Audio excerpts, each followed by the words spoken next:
નમસ્તે વિદ્યાર્થી મિત્રો, કેમ છો બધા? મજામાં છો ને? આપણે ધોરણ 11 કેમિસ્ટ્રીની અંદર ચેપ્ટર નંબર 4 રાસાયણિક બંધન અને આણ્વીય રચના એમાં આજનો આપણો જે ટોપિક છે એ ટોપિક છે 4.5.4 કે જેનું નામ છે સંમિશ્રણના પ્રકારો અને સહસંયોજક બંધનો સ્વભાવ યાની પ્રકૃતિ, એની આપણે ચર્ચા કરશું અને આ આપણા ચેપ્ટરનો 16મો વિડીયો છે. તો ચાલો આપણે સંમિશ્રણના પ્રકાર અને સહસંયોજક બંધના સ્વભાવ વિશે વાત કરીએ. ઓકે, તો આ જે સહસંયોજક બંધ છે એ સહસંયોજક બંધની આપણે વાત કરીએ તો સંમિશ્રણના પ્રકાર પ્રમાણે આપણે આ જે સહસંયોજક બંધ છે એ સહસંયોજક બંધને બે પ્રકારની અંદર વર્ગીકૃત કરી શકીએ. કારણ કે અહીંથી જે સંમિશ્રણ થતા હશે એ સંમિશ્રણ બે પ્રકારના સંમિશ્રણ થતા હશે. એક સંમિશ્રણ એવો છે કે જેને આપણે એન્ડ ટુ એન્ડ ઓવરલેપિંગ કહેશું અને એક સંમિશ્રણ એવો છે કે જેને આપણે સાઇડ ટુ સાઇડ ઓવરલેપિંગ કહેશું. તો end to end end side to side આ જે ઓવરલેપિંગ છે એને લઈને આપણે આના બે પ્રકાર પાડીએ છીએ. એમાં એક સિગ્મા બંધ કે જેમાં એન્ડ ટુ એન્ડ ઓવરલેપિંગ હશે અને બીજું પાઈ બંધ કે જેની અંદર સાઇડ ટુ સાઇડ ઓવરલેપિંગ હશે.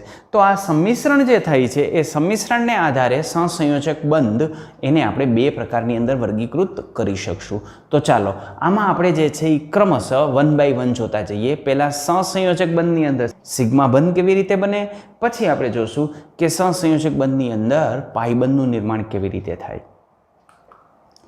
તો સૌપ્રથમ આપણે વાત કરીએ સિગ્મા બંધની. તો આ સિગ્મા બંધ ક્યારે બને? તો આ પ્રકારનો જે સહસંયોજક બંધ છે એ આંતરકેન્દ્રીય અક્ષ ઉપર બંધન પામતી જે કક્ષકો છે એ કક્ષકોનું જ્યારે એન્ડ ટુ એન્ડ યાની છેડાથી છેડા યાની શીર્ષ ઉપર શીર્ષ આ પ્રકારના સંમિશ્રણથી રચાય છે.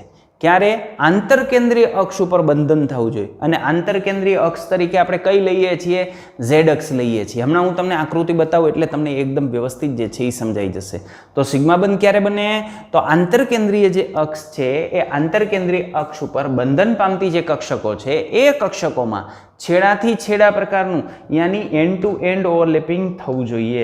જો એની અંદર છેડાથી છેડા યાની એન્ડ ટુ એન્ડ ઓવરલેપિંગ થાય તો એમના વચ્ચે જે સંમિશ્રણ રચાય છે એ સંમિશ્રણને આપણે શું કહેશું? અક્ષીય સંમિશ્રણ તરીકે ઓળખશું. યાની એને અક્ષીય સંમિશ્રણ અથવા એન્ડ ટુ એન્ડ ઓવરલેપિંગ યાની શીર્ષ ઉપર શીર્ષ અથવા અક્ષીય સંમિશ્રણ આવા નામ વડે આપણે એને ઓળખીએ છીએ. આ અક્ષીય સંમિશ્રણ કેવી રીતે થાય? તો આ અક્ષીય સંમિશ્રણને આપણે નીચેનામાંથી કોઈ પણ એક પ્રકારના જોડાણથી દર્શાવી શકીએ. આગળ આપણે જે છે એ જોડાણ દર્શાવીએ છીએ એમાંથી કોઈ પણ પ્રકારનું સંમિશ્રણ થાય તો સિગ્મા બંધનું નિર્માણ થશે. તો ચાલો આપણે એ સિગ્મા બંધના નિર્માણની અંદર જે છે એ આગળ વધીએ. તો આ સિગ્મા બંધ એમાં પહેલું સંમિશ્રણ આપણને આપ્યું છે એસ સંમિશ્રણ. એસ સંમિશ્રણ એટલે શું? તો એક એસ પ્રકારની કક્ષક હોય, બીજી એસ પ્રકારની કક્ષક હોય. બે એસ પ્રકારની કક્ષકો વચ્ચે જ્યારે સંમિશ્રણ થાય અને આ બંને જે એસ પ્રકારની કક્ષક છે એની પાસે અર્ધપૂર્ણ કોષ રચના હોય યાની બે અર્ધપૂર્ણ જે એસ કક્ષકો છે એ એસ કક્ષકોનું આંતરકેન્દ્રીય અક્ષ ઉપર સંમિશ્રણ ક્યાં થવું જોઈએ? આંતરકેન્દ્રીય અક્ષ પરનું જે સંમિશ્રણ છે એ સંમિશ્રણ એને આપણે એસ પ્રકારનું સંમિશ્રણ કહીએ છીએ. એને આપણે આ રીતે દર્શાવી શકીએ. તો આ એક એસ કક્ષક છે, આ બીજી એક એસ કક્ષક છે. આની અંદર આંતરકેન્દ્રીય અક્ષની આપણે વાત કરીએ તો આંતરકેન્દ્રીય અક્ષ કે જે આપણે ઝેડ અક્ષ લઈએ છીએ તો આ ઝેડ અક્ષ છે, આ ઝેડ અક્ષ છે. તો આ બંને ઝેડ અક્ષ. તો આની અંદર જે સંમિશ્રણ થશે એ સંમિશ્રણ ક્યાં થશે? આંતરકેન્દ્રીય અક્ષ ઉપર. આ આંતરકેન્દ્રીય અક્ષ ઉપર સંમિશ્રણ થાય એટલે આ બંને એકબીજાની નજીક આવશે અને નજીક આવી અને આ રીતે જે છે એ સંમિશ્રણ પામશે. તો આ થયું એનું સંમિશ્રણ યાની ઓવરલેપિંગ થઈ ગયું. પણ આ ઓવરલેપિંગ થયું છે ક્યાં? આ કેન્દ્રની વચ્ચે પસાર થતી જે આંતરકેન્દ્રીય અક્ષ છે એના ઉપર. રેડી? તો બંને એસ કક્ષકો કેવી હતી? અર્ધપૂર્ણ એસ કક્ષકો. અને આ અર્ધપૂર્ણ એસ કક્ષકોનું શું કરવાનું છે? સંમિશ્રણ. પણ એ સંમિશ્રણ ક્યાં કરવાનું છે? આંતરકેન્દ્રીય અક્ષ ઉપર. બરાબર? રેડી? ક્લિયર? તો આ આંતરકેન્દ્રીય અક્ષ. વાસ્તવમાં આંતરકેન્દ્રીય અક્ષ એટલે બંનેના કેન્દ્રમાંથી પસાર થતી જે અક્ષ છે એને આંતરકેન્દ્રીય અક્ષ કહેશું. અને આ એસ કક્ષક છે તો એસ કક્ષક માટે બીજી કોઈ લિમિટેશન હોતી નથી. કારણ કે એસ કક્ષક ગોળાકાર છે એટલે કોઈ પણ બાજુથી તમે એનું સંમિશ્રણ કરો તો પણ સંમિશ્રણ આપણને આ રીતે મળતું હોય છે. ઓકે, તો આ થયું એસ સંમિશ્રણ. આ એસ સંમિશ્રણની અંદર અહીં જે બંધનું નિર્માણ થાય છે એ બંધને આપણે શું કહેશું? સિગ્મા બંધ. કારણ કે આ જે ઓવરલેપિંગ થયું છે કેવી રીતે થયું છે? એન્ડ ટુ એન્ડ ઓવરલેપિંગ થયું છે એટલા માટે આપણે આને કહેશું સિગ્મા બંધ. ક્લિયર? તો આને આપણે કહેશું એસ સંમિશ્રણ.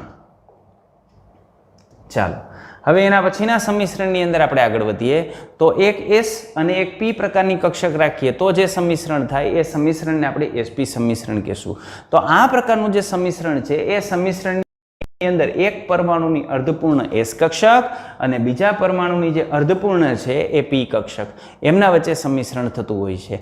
આ સંમિશ્રણની આપણે વાત કરીએ તો એકની S કક્ષક છે, એકની P કક્ષક છે. આ P કક્ષક કઈ લેવાની? PZ. ઓકે, શા માટે PZ લેવાની? કારણ કે આનું જે સંમિશ્રણ છે એ સંમિશ્રણની અક્ષ આપણે કઈ લઈએ છીએ? Z અક્ષ લઈએ છીએ. તો આ S અહીંયા જો PZ હોય તો સંમિશ્રણ થશે. જો અહીંયા હું PX અથવા PY લઈ લઉં તો સંમિશ્રણ નહીં થાય. કારણ કે કયું સંમિશ્રણ થશે? કાલે આપણે જોયું હતું શૂન્ય સંમિશ્રણ. ઓકે, એટલે અહીં આ જે કક્ષક છે એ હું PZ લઉં છું. PZ અને S એના વચ્ચે આપણે સંમિશ્રણ કરીએ એટલે સંમિશ્રણ આપણને આ રીતે મળશે. પણ જુઓ અહીંયા એન્ડ ટુ એન્ડ ઓવરલેપિંગ થયું છે. આ એન્ડ ટુ એન્ડ ઓવરલેપિંગ અને સંમિશ્રણ થયું છે ક્યાં? તો આનું કેન્દ્ર અને આનું કેન્દ્ર. આ બે જુદા જુદા પરમાણુની જ હશે ને. ઓકે, તો આ બેના કેન્દ્રમાંથી પસાર થતી અક્ષ એને આપણે આંતરકેન્દ્રીય અક્ષ કહીએ છીએ. આ આંતરકેન્દ્રીય અક્ષ છે એના ઉપર અહીંયા શું થયું છે? સંમિશ્રણ. તો સંમિશ્રણ થયું છે આંતરકેન્દ્રીય અક્ષ ઉપર. આંતરકેન્દ્રીય અક્ષ ઉપર સંમિશ્રણ થતું હોય ને એન્ડ ટુ એન્ડ ઓવરલેપિંગ થતું હોય તો આપણે એને કહીએ છીએ સિગ્મા પ્રકારનો બંધ. તો આ સિગ્મા પ્રકારનો સહસંયોજક બંધ બનશે. કેનાથી બન્યો?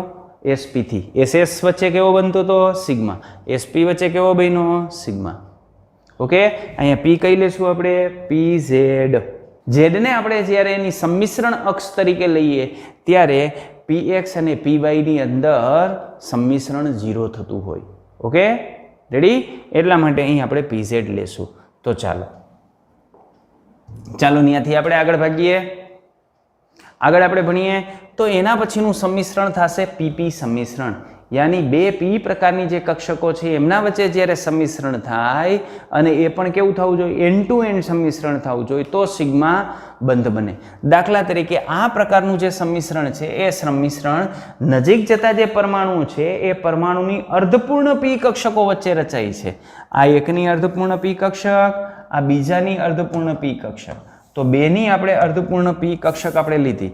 આ પહેલાની અર્ધપૂર્ણ P કક્ષક, આ બીજાની અર્ધપૂર્ણ P કક્ષક અને બંને P કક્ષક કઈ છે? PZ. આંતરકેન્દ્રીય અક્ષ તરીકે આપણે કેને લેશું? Z અક્ષને લેશું. તો આનું જ્યારે આમ સંમિશ્રણ થાય ત્યારે આનું શીર્ષ અને આનું શીર્ષ, આ બંનેના શીર્ષ એકબીજા સાથે ઓવરલેપિંગ થશે અને એ ઓવરલેપિંગ થઈ અને આપણને આ પ્રકારની રચના જોવા મળશે. તો આ થઈ ગયું ઓવરલેપિંગ. પણ કયું ઓવરલેપિંગ થયું? End to end overlapping. End to end, શીર્ષથી શીર્ષ. યાની આ સિગ્મા પ્રકારનું બંધ બને. આનું કેન્દ્ર અહીંયા હોય, આનું કેન્દ્ર અહીંયા હોય. આ આંતરકેન્દ્રીય અક્ષ, કેન્દ્રમાંથી પસાર થતી જે અક્ષ છે એ આંતરકેન્દ્રીય અક્ષ. તો આ રીતે આંતરકેન્દ્રીય અક્ષ ઉપર આનું સંમિશ્રણ થતું હોય. રેડી? તો PP પ્રકારનું જે સંમિશ્રણ છે એ સંમિશ્રણ આપણને આ પ્રકારે મળે અને આ સંમિશ્રણમાં પણ સિગ્મા બંધનું નિર્માણ થતું હોય છે. ચાલો એના પછી આગળ આપણે સંમિશ્રણ જોઈએ તો હવે આપણે પાયબંધની અંદર જશું. તો આ જે પાયબંધ છે એનું સંમિશ્રણ ક્યારે થાય? તો પાયબંધના સંમિશ્રણની આપણે વાત કરીએ તો આ પાયબંધનું જે સંમિશ્રણ છે એ આંતરકેન્દ્રીય અક્ષ ઉપર ન હોય, એ આંતરકેન્દ્રીય અક્ષથી દૂર હોય. બરાબર? અને આની અંદર જે પરમાણુની પરમાણ્વીય કક્ષ છે એ આંતરકેન્દ્રીય અક્ષને લંબ તરીકે એકબીજા સાથે સંમિશ્રિત થતી હોય. તો ચાલો જુઓ, બંધની રચનામાં જે પરમાણ્વીય કક્ષકો છે એ એવી રીતે સંમિશ્રણ થાય છે કે તેમની જે અક્ષ છે, કોની અક્ષ? પરમાણ્વીય કક્ષકોની જે અક્ષ છે એ અક્ષ એ એકબીજાને સમાંતર રહેશે. એટલે પરમાણ્વીય કક્ષકોની જે અક્ષ છે ને એ એકબીજાને સમાંતર રહે. પણ એ જે આંતરકેન્દ્રીય અક્ષ છે એ આંતરકેન્દ્રીય અક્ષને કેવી હોય? લંબ હોય. રેડી? એ એકબીજાને સમાંતર હોય પણ આંતરકેન્દ્રીય અક્ષને લંબ હોય. આથી એની અંદર જે સંમિશ્રણ થશે એ સંમિશ્રણ ક્યાંથી થશે? સાઇડ ટુ સાઇડ ઓવરલેપિંગ થશે. અહીં સાઇડ ટુ સાઇડ જે ઓવરલેપિંગ થાય છે એ સાઇડ ટુ સાઇડ યાની બાજુમાંથી જે ઓવરલેપિંગ થાય છે એ ઓવરલેપિંગથી રચાતી જે કક્ષકો છે એ કક્ષકો રચનામાં ભાગ લેતા બે જે પરમાણુઓનું જે તલ છે એ તલની ઉપર અને નીચે બંને જગ્યાએ રકાબી આકારનો જે બે ઇલેક્ટ્રોન વાદળ અથવા વીજભારિત વાદળો જે છે એની રચના કરશે. તો ચાલો આપણે આની અંદર વાત કરીએ તો આ બે P કક્ષક છે. કઈ P કક્ષક આપણે દર્શાવશું? તો કાલે આપણે જે ચર્ચા કરી એને આધારે તમે જુઓ તો આ જે P કક્ષક છે એ P કક્ષકને આપણે કહેશું PX. કાલની ચર્ચા મુજબ. તો આ એક પી કક્ષક છે, આ બીજી પી કક્ષક છે. આ પી કક્ષકમાંથી પસાર થતી એની અક્ષ છે, એને આપણે કઈ અક્ષ કહીએ છીએ? PX, એક્સ અક્ષ થશે. બરાબર. આ કક્ષકની એક અક્ષ, બરાબર. આ બંને જે પરમાણુઓની અક્ષ છે એ એકબીજાને કેવી રહેશે? સમાંતર રહેશે. તો તેમની અક્ષ એકબીજાને સમાંતર રહેશે. આંતરકેન્દ્રીય અક્ષ ક્યાં હોય? તો આંતરકેન્દ્રીય, આનું કેન્દ્ર અહીંયા હોય, આનું કેન્દ્ર અહીંયા હોય. આ કેન્દ્રમાંથી પસાર થતી અક્ષ, આને આપણે કેવી કહેશું? આંતરકેન્દ્રીય અક્ષ. સંમિશ્રણ ક્યાં કરશું? અહીં. એટલે આ ભાગનું સંમિશ્રણ થશે, આ ભાગ, આ બે ભાગનું સંમિશ્રણ થશે. પહેલામાં કેનું સંમિશ્રણ થતું? આનું આનું આમ થતું હતું, યાની એને એન્ડ ટુ એન્ડ ઓવરલેપિંગ કહેતા હતા. અહીંયા કેમ થશે? આમ, side to side overlapping. Ready? તો આવી રીતે આનું સાઈડ ટુ સાઈડ ઓવરલેપિંગ થાય અને આ સાઈડ ટુ સાઈડ ઓવરલેપિંગ થાય એટલે અહીં ઉપરના ભાગમાં એક ઇલેક્ટ્રોનનું વાદળ રચાશે. આ જે આંતરકેન્દ્રીય અક્ષ છે અથવા તલ છે એની ઉપર અને નીચે ઇલેક્ટ્રોનના જે ભારિત વાદળો છે એ ભારિત વાદળો રચાશે. એટલે ઇલેક્ટ્રોનના વાદળની જગ્યાએ આપણે ભારિત વાદળો તરીકે એને ઓળખશું. ઓકે, તો આ ભારિત વાદળો આપણને આ રીતે જોવા મળશે. ચાલો એના બંધારણની આપણે વાત કરી લઈએ. તો આ રીતે આપણને જોવા મળશે. આ પી કક્ષક કઈ? આ PX, આ PX, આ કઈ અક્ષ કીધી એની? પરમાણ્વીય કક્ષકોની અક્ષ. અને આને આપણે શું કહેશું? આંતરકેન્દ્રીય અક્ષ. આ આંતરકેન્દ્રીય અક્ષને બંને કેવી હોય? લંબ હોય. પણ આ બંને એકબીજાને કેવી હોય? સમાંતર હોય. આ બે નજીક આવશે એટલે ઓવરલેપિંગ થશે. પણ ક્યાંથી ઓવરલેપિંગ થશે? આ રીતે. આને કયું ઓવરલેપિંગ કહેવાય? સાઈડ ટુ સાઈડ ઓવરલેપિંગ અથવા બાજુથી બાજુ સંમિશ્રણ. રેડી? તો આ બાજુથી બાજુ સંમિશ્રણ. અહીં PX પ્રકારનું સંમિશ્રણ છે. તો આનું ઇલેક્ટ્રોન વાદળ એને આપણે આ રીતે દર્શાવી શકીએ. આનું ઇલેક્ટ્રોન વાદળ આ રીતે, એટલે આને આપણે આ રીતે પણ દર્શાવી શકીએ. આ પરમાણુઓનું તલ છે, આ તલની ઉપર અને નીચે આ રીતે આપણે વાદળ દર્શાવી શકશું. ઓકે, માનો કે આની અંદર જે પોઝિટિવ સંમિશ્રણ તરીકે આપણે આને લેતા હોય અને જો અહીં તરંગ વિધેય સાઈ પ્લસ પ્લસ હોય ને અહીં માઇનસ માઇનસ હોય તો આ કેવું આવશે? પ્લસ પ્લસ આવશે. આ માઇનસ માઇનસ આવશે. તો આ ભાગ પ્લસ આવશે અને આ ભાગ કેવો આવશે? માઇનસ આવશે. કાલે આપણે જોયું હતું ને, બરાબર? એ રીતે. ક્લિયર? તો પાઈ કક્ષક છે એનું નિર્માણ આ રીતે થાય, આ PX વચ્ચે. પણ એનું જે સંમિશ્રણ થતું હોય, સંમિશ્રણ ક્યાં થતું હોય? સાઈડમાં સંમિશ્રણ થતું હોય. એન્ડ ટુ એન્ડ ઓવરલેપિંગ ના હોય, સાઈડ ટુ સાઈડ ઓવરલેપિંગ હોય. ક્લિયર?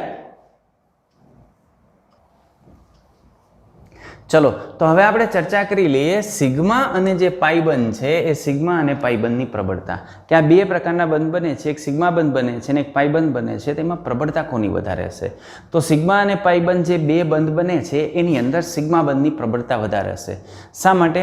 કારણ સિમ્પલ છે કે આપણે કાલે ચર્ચા કરી ગયા હતા કે સહસંયોજક બંધની જે પ્રબળતા છે એ પ્રબળતાનો આધાર કેના ઉપર હોય? તો આ બંધની પ્રબળતાનો આધાર હોય સંમિશ્રણના માત્રા ઉપર. કે સંમિશ્રણની માત્રા કેટલી છે? સંમિશ્રણ વધારે થાય છે તો બંધ વધારે મજબૂત, સંમિશ્રણ ઓછું થાય છે તો બંધ નિર્બળ. એટલે આનો આધાર હોય સંમિશ્રણની માત્રા ઉપર. અને તમે જાણો છો કે જે સિગ્મા બંધ બને છે એ એન્ડ ટુ એન્ડ ઓવરલેપિંગથી બને છે અને આ એન્ડ ટુ એન્ડ ઓવરલેપિંગ થાય એટલે સંમિશ્રણ વધારે થાય. અને આ જો સંમિશ્રણ વધારે થતું હોય તો બંધ કેવો બને? મજબૂત બને. ઓકે, એટલે સિગ્મા બંધની બાબતમાં આપણે જોઈએ તો કક્ષકોનું સંમિશ્રણ વધારે પ્રમાણમાં જોવા મળે છે. કારણ કે કયું સંમિશ્રણ છે? એન્ડ ટુ એન્ડ, શીર્ષથી શીર્ષ. બરાબર? તો આ એન્ડ ટુ એન્ડ ઓવરલેપિંગ થાય છે, તેથી એની જે પ્રબળતા છે એ પ્રબળતા આપણને પાઈબંધ કરતાં વધારે જોવા મળશે. જ્યારે પાઈબંધની બાબતની અંદર આપણે જોઈએ તો એની અંદર ઓવરલેપિંગ કયું હોય? સાઈડ ટુ સાઈડ ઓવરલેપિંગ હોય ને સાઈડ ટુ સાઈડ ઓવરલેપિંગ હોય એટલે ઓવરલેપિંગ યાની સંમિશ્રણ પ્રમાણમાં ઓછું થતું હોય છે. અને આ સંમિશ્રણ ઓછું થાય એટલે પાઈબંધ જે છે એ સિગ્મા બંધ કરતાં કેવો હોય? નિર્બળ બંધ હોય. ઓકે, તો આ ઉપરાંત આપણે બીજી એક બાબત ધ્યાનમાં રાખશું કે અહીં અણુના જે બે પરમાણુ વચ્ચે રચાતો જે બંધ છે એ બંધની અંદર બહુબંધમાં સિગ્મા અને પાઈ બંધ બંને પ્રકારના બંધ રચાતા હોય છે. એટલે માત્ર ને માત્ર સિગ્મા બંધ હોય એવું જરૂરી નહીં, સિગ્મા અને પાઈ બંધ બંને પ્રકારના બંધ અણુની રચનાની અંદર રચાતા હોય છે. ઓકે, તો હવે આપણે જે છે એ ચર્ચા કરીએ કે આ સિગ્મા અને પાઈ બંધની સંખ્યા આપણને કેવી રીતે મળે, સિગ્મા અને પાઈ બંધ કોની વચ્ચે રચાય, તો આટલી બાબતની આપણે ચર્ચા કરી લઈએ. ચલો પહેલાં આપણે વાત કરીએ કે આ જે સિગ્મા બંધ છે એ સિગ્મા બંધ ક્યારે રચાય? તો સિગ્મા બંધની ઉત્પત્તિ ક્યારે થાય? તો પહેલી વસ્તુ, જ્યારે એસ કક્ષક અને પીઝેડ કક્ષક આનું સંમિશ્રણ થશે ત્યારે આ સંમિશ્રણથી સિગ્મા બંધનું નિર્માણ થશે. ઓકે. બીજી બાબત, જ્યારે પીઝેડ અને પીઝેડ આનું સંમિશ્રણ થશે તો એના સંમિશ્રણથી પણ કેવી કક્ષક ઉત્પન્ન થશે? સિગ્મા બંધનું નિર્માણ થશે. અને ત્રીજી આપણે કઈ? બંને એસ પ્રકારની, તો એસ એસ એમના વચ્ચે પણ કેનું નિર્માણ થશે? સિગ્મા બંધનું નિર્માણ થશે. તો સિગ્મા બંધનું નિર્માણ આટલી કક્ષકો વચ્ચે થશે. એસ એસ વચ્ચે સંમિશ્રણ કરો, સિગ્મા બંધ. એસ અને પીઝેડ વચ્ચે સંમિશ્રણ કરો, સિગ્મા બંધ. પીઝેડ અને પીઝેડ વચ્ચે સંમિશ્રણ કરો, સિગ્મા બંધ. ઓકે. પાઈ બંધનું નિર્માણ ક્યારે થાય? તો આ પાઈ બંધના નિર્માણની આપણે વાત કરીએ તો પાઈ બંધનું નિર્માણ પી કક્ષક વચ્ચે થાય. તો જ્યારે px નું સંમિશ્રણ થાય ત્યારે પાઈ બંધનું નિર્માણ થાય. py નું સંમિશ્રણ થાય ત્યારે પાઈ બંધનું નિર્માણ થાય. એટલે px અને py વચ્ચેનું જે સંમિશ્રણ હશે, આ બંને સંમિશ્રણની અંદર આપણને શું મળશે? પાઈ બંધ મળશે. અને પાઈ બંધ મળે છે એટલે ઓવરલેપિંગ કેવું હશે? સાઈડ ટુ સાઈડ ઓવરલેપિંગ હશે. આની અંદર ઓવરલેપિંગ કેવું હશે? એન્ડ ટુ એન્ડ ઓવરલેપિંગ હશે. ઓકે. તો સિગ્મા બંધ આટલા સંમિશ્રણથી ઉત્પન્ન થશે, પાઈ બંધ આટલા સંમિશ્રણથી ઉત્પન્ન થશે. મજબૂતાઈની આપણે વાત તો કરી લીધી કે સિગ્મા બંધ છે એ સિગ્મા બંધ કેવો હોય? મજબૂત હોય. પાઈ બંધ જે છે એ કેવો હોય? નિર્બળ હોય. શા માટે? કારણ કે એની અંદર સંમિશ્રણ ઓછું હોય. ઓકે. ચાલો હવે સિગ્મા બંધ અને પાઈ બંધની સંખ્યા કેટલી હોય તો એ સંખ્યાની આપણે વાત કરી લઈએ. તો ચલો, સિગ્મા અને પાઈ બંધની સંખ્યા. માનો કે આપણને આપેલો બંધ છે એ સિંગલ બોન્ડ છે, આપણને આપેલો બંધ છે ડબલ બોન્ડ છે, અને આપણને આપેલો જે બંધ છે એ ટ્રિપલ બોન્ડ છે. રેડી? તો અહીં હું લખું છું સિગ્મા બોન્ડ અને અહીં લખું છું પાઈ બંધ. તો એક વસ્તુ ધ્યાન રાખશું કે કોઈ પણ બંધ હોય ને એ બંધની અંદર એક તો સિગ્મા બંધ હોય જ, એક તો સિગ્મા બંધ હોય જ. ઓકે. તો એક સિગ્મા બંધ હોય એટલે આની અંદર સિગ્મા બંધની સંખ્યા કેટલી? 1. આની અંદર સિગ્મા બંધની સંખ્યા કેટલી? 1. આની અંદર સિગ્મા બંધની સંખ્યા કેટલી? 1. તો એક એની અંદર સિગ્મા બંધ હોય તો બાકીના જે બંધ છે એ કેવા હોય? પાઈ બંધ. તો અહીંયા એક જ બંધ હતો તો એ તો કેવો થઈ ગયો? સિગ્મા. તો પાઈ બંધની સંખ્યા કેટલી હોય? એની અંદર 0 હોય. ઓકે. ડબલ બોન્ડની અંદર એક સિગ્મા બંધ હોય અને એક પાઈ બંધ હોય. ટ્રિપલ બોન્ડની અંદર એક સિગ્મા બંધ હોય અને 2 પાઈ બંધ હોય. સમજાણી આટલી વાત? એટલે કોઈ પણ જગ્યાએ તમે સિંગલ બોન્ડ જુઓ તો સિંગલ બોન્ડની અંદર માત્ર ને માત્ર સિગ્મા બંધ હોય.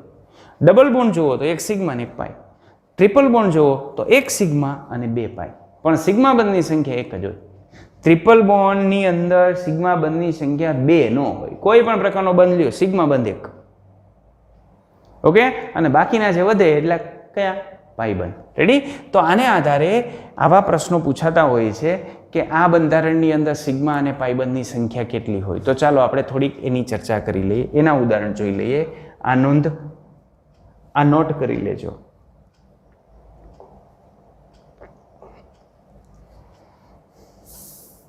હવે માનો કે આપણને આમ આપી દીધું મિથેન. તો આ છે મિથેન અને આપણને પૂછ્યું મિથેનમાં સિગ્મા બંધની સંખ્યા કેટલી હોય. તો મિથેનમાં સિગ્મા બંધની સંખ્યા કેટલી હોય? તો આ સિંગલ બોન્ડ છે. સિંગલ બોન્ડ છે એટલે કયો હોય? સિગ્મા. આ સિંગલ બોન્ડ છે એટલે કયો હોય? સિગ્મા. Sigma sigma. કેટલા? 4 સિંગલ બોન્ડ છે એટલે આની અંદર સિગ્મા બંધની સંખ્યા કેટલી થાય? તો સિગ્મા બંધની સંખ્યા થઈ જાય 4. ઓકે. માનો કે ઇથેનની અંદર આપણને પૂછે તો ઇથેનનું બંધારણ આમ હોય.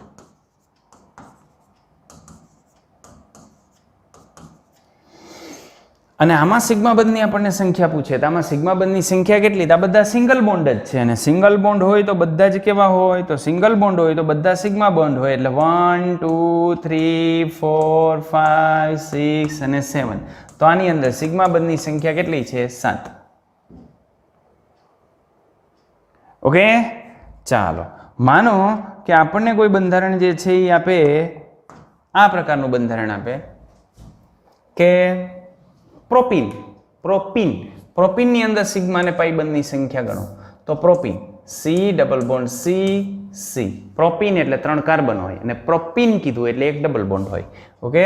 અહીંયા દરેક કાર્બનની સંયોજકતા તો 4 જ હોય એટલે આની સાથે 2 હાઇડ્રોજન જોડાયેલા હોય. આની 3 સંયોજકતા પૂરી છે એટલે 1 હાઇડ્રોજન જોડાયેલો હોય. આની 1 સંયોજકતા પૂરી છે એટલે 3 હાઇડ્રોજન જોડાયેલા હોય.